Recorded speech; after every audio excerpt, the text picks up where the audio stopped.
Dalam sebuah pemahaman ekonomi umum, adanya investasi asing masuk ke sebuah negara menjadi ukuran suksesnya pemerintah di dalam mengembangkan ekonominya. Sungguh, kalau dari kacamata orang yang sederhana, maka pemahaman foreign direct investment kayaknya benar begitu. Tapi jangan ditelan mentah-mentah gitu atuh. Jangan sederhana pemikirannya. Pemimpin negara itu harus dalam pemahamannya akan investasi asing. Jangan digeneralisir. Kalau sederhana pemikirannya bahwa investasi asing ke Indonesia akan membawa kemakmuran, faktanya tidak sesederhana itu. Malahan kalau seperti saat ini, pasti tidak akan membuat kemakmuran karena ada yang nggak benar memahaminya. Terbukti kehadiran FDI saat ini selama 7 tahun terakhir tidak membuat pemerintah berhenti cari hutangan. Jadi kalau salah FDI akan tetap tidak membuat makmur, akan tetap berhutang. Jadi kalau tetap berhutang artinya FDI salah. Itu sederhana saja. FDI kalau digeneralisir begitu ya terlihat benar, padahal investasi asing harusnya dipilah-pilah. Hanya yang menggunakan bahan baku lokal dan menghasilkan dolar lah yang diizinkan dan tidak mengeksploitasi sumber daya alam bawah tanah. Begini kita menjelaskannya. Dalam aset nasional itu ada yang di atas tanah, ada yang di dalam tanah. Yang di dalam tanah itu harus 100% milik nasional. Yang di permukaan bolehlah FDI. Kalau di atas tanah seperti perkebunan, pertanian, industri jasa, properti, keuangan, dunia digital, dan lain sebagainya silahkan. Tetapi mineral yang di bawah tanah tidak boleh digali untuk dijual mentah atau setengah jadi ke luar negeri. Harus 100% bahannya jadi dan harus 100% milik Indonesia. Atau untuk finish produk atau juga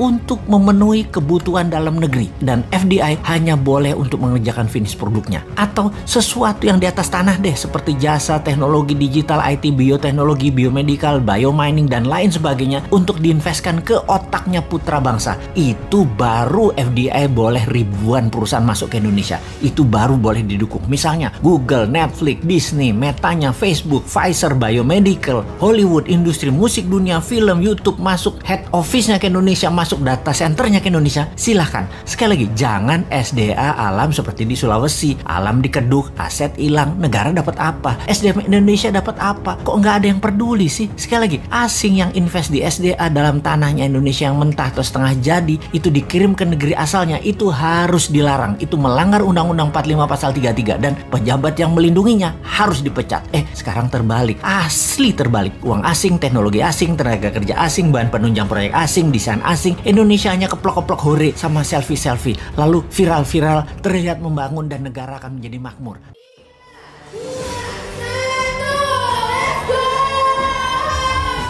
Teman-teman semuanya yang di luar sana nggak akan rugi ikut acara ini.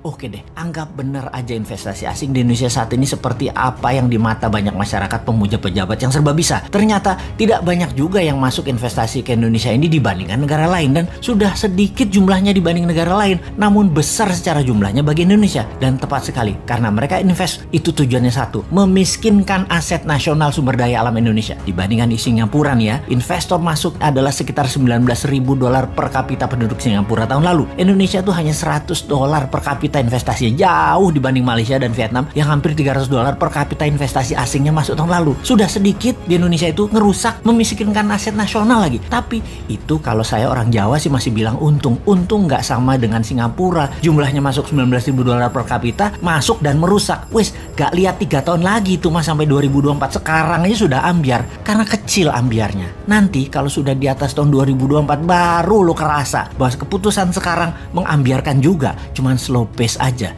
Jangan-jangan karena tahu bakal ambiar dan kalau yang dapat mandat bukan kroni mereka, bisa dipermasalahkan secara hukum mereka nantinya. Ya jadi harus diperpanjang deh jabatannya 3 kali atau harus yang jadi harus kroninya. Gitu ya? Mosok gitu sih? Katanya tidak gila jabatan, katanya rendah hati, nggak suka puja-puji. Kok mau 3 kali sih piye toh?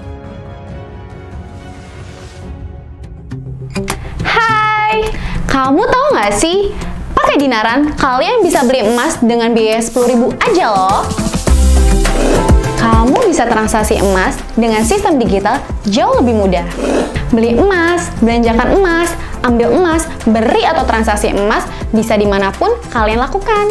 Selain itu, rupiahmu jauh lebih aman dengan underlying emas tanpa takut berkurang dan cenderung naik setiap waktunya. Di Dinaran, setiap rupiahmu bernilai emas. Jadi, download Dinaran sekarang juga.